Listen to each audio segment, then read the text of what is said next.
Good boy. Flowey crooned. You did much better than I expected. Several of his leaves were bruised and wilting, and a deep gash in his main stem oozed sap. Yes, Papyrus had managed to get a few good hits in.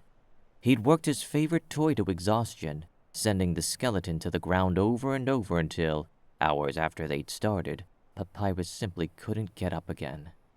That didn't mean he'd stopped fighting. Even now, Flowey had to restrain him, vines wrapping around his limbs to hold him snug against the ground. While Papyrus bucked and struggled in his grip, Flowey admired the aftermath of their match. Great chunks of permafrost and ice littered the hilltop, churned up and scattered where Papyrus's attacks had ripped furrows in the frozen earth. It had been enjoyable to see, well worth the injuries.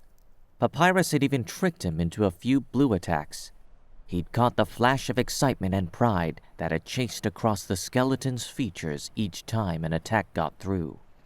I'm still sensing some hesitation, Flowey said, bearing down a little harder to stop Papyrus's desperate thrashing. But I think you've made some real progress, don't you? Friend, He said when Papyrus failed to get the hint. We're done for tonight, so you can stop fighting me now. That, along with a final warning squeeze, got the message across. Papyrus stilled. There we go. Flowey drooped his face down closer to his friends. See, as long as you keep pleasing me like this, you'll be perfectly safe, Papyrus. He took in the cracks and scrapes covering Papyrus's frame. Boy, you got a little banged up, huh? Let me take care of that for you. Papyrus tried and failed to wriggle away from the vine extending toward him. Flowey didn't use healing magic often, but it was more than up to the task of mending the relatively minor wounds he'd caused. Flowey touched the vine lightly to the tip of Papyrus's nasal bone. In seconds, the scrapes vanished and the cracks filled. All better. Papyrus was unfailingly polite, so when he didn't say thank you, Flowey chalked it up to fatigue. That had been quite a workout, even for a monster in such good condition. Now, I know you train with Undyne, and you practice 3 hours a day like a good boy. I'd like us to keep having this special practice a few times a week, just to give you that edge you need. Sound good? Papyrus nodded weakly. He turned his head away, hiding his face against his shoulder. Flowey craned his stem to bring his own face back into Papyrus's view. You want to be in the Royal Guard, don't you? Gently, he tipped Papyrus's chin up with a vine, forcing him to meet Flowey's stare. Papyrus stiffened, but didn't fight against Flowey's grip.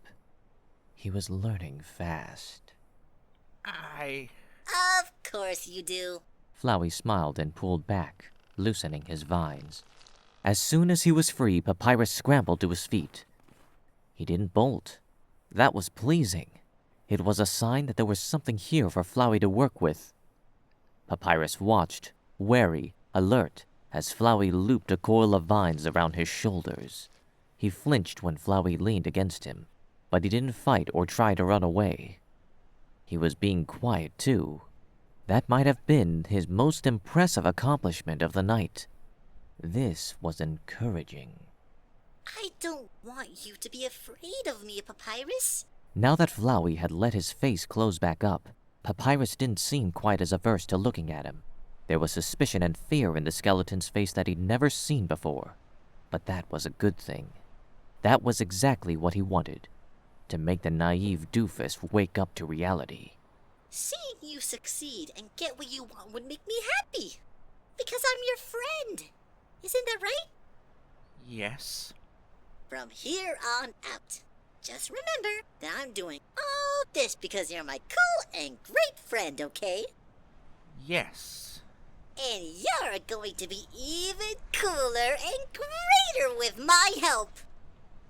Yes. Papyrus, are you just agreeing with me so I'll let you go? Papyrus cringed and sputtered for a few seconds to spit out a lie.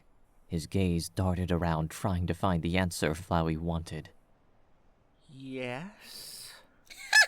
You're so honest. I've always liked that about you. It's okay, friend. Flowey said, giving Papyrus a playful nudge. I know this is a lot to get your head around, and you're not used to thinking big thoughts. Why don't you go home and rest, huh? You earned it, champ. With that, Flowey let him go. Sinking back into the ground was the work of a moment, and he was right back to being a cute little flower. Papyrus stared at him for a moment, fists clenching and unclenching, seemingly afraid to turn around. That, Flowey thought, was very reasonable. Finally, Papyrus turned to go, stumbling and shaky. After a few paces, Flowey called after him. Hey, Papyrus! The skeleton stopped, looking back over his shoulder. Remember that you're keeping my secret. Flowey winked. If you blab, I'll have to tear you up into itty-bitty pieces. And I'll do the same thing to anyone you tell. Got it? I got it. Good. Well, nighty-night. Flowey said, and pulled himself fully underground. It had been a productive night. He had a good feeling about this run. This was going to be fun.